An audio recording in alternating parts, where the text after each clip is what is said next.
Today we'll talk about how men and women fall in love according to science, that is, the differences and all that. First of all, we need to remember that our brains don't function the same way. They reach the same results because both brains are incredibly capable, yes, but they operate differently. In the case of women, oxytocin, known as the love hormone, plays a crucial role during this stage of falling in love. Oxytocin is associated with bonding and trust. It's released in large amounts through physical contact like cuddling and hugging. This doesn't mean that oxytocin isn't present in men's brains, but the hormone that dominates during this phase for men is vasopressin, which is also linked to bonding like oxytocin, but it's also connected to territoriality. It's important to note that women are generally more inclined to express their feelings verbally, while men are less likely to do so. They tend to express how they feel more through actions and behaviors. Let's also remember that loving someone and being in love are not the same thing. We're talking about being in love, which is, let's say, the beginning stage of this whole world of love. For women, they generally place great value on the emotional aspect, communication, connection, trust.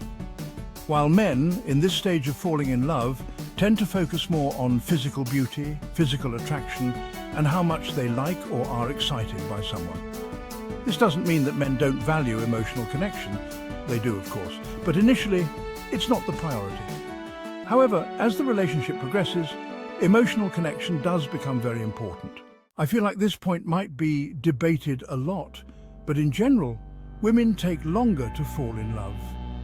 Men, since they prioritize physical beauty, tend to fall in love much faster, but that doesn't necessarily mean there will be commitment in the long run. And maybe some men are wondering, hey, if women don't focus primarily on looks, how do they read my feelings from 20 meters away?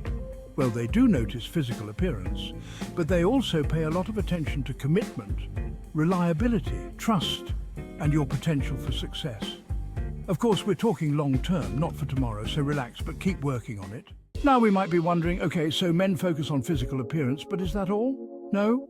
Loyalty, trust, and that feeling of peace are also very important. Both sides also value a good sense of humor.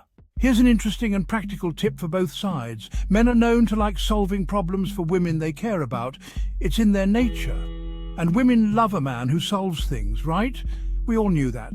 But listen up, because since women love that so much, they might assume that men also want them to solve everything. And in some cases, sure, it's nice when women help solve things because it's give and take, right?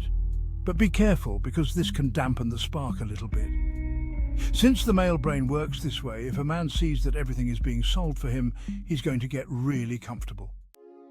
From my point of view, I don't know what you all think, but I believe there needs to be a balance. Neither side should be 100% comfortable, and neither side should take on 100% of the responsibility for solving everything. So you figure it out. I don't have a boyfriend. Good night.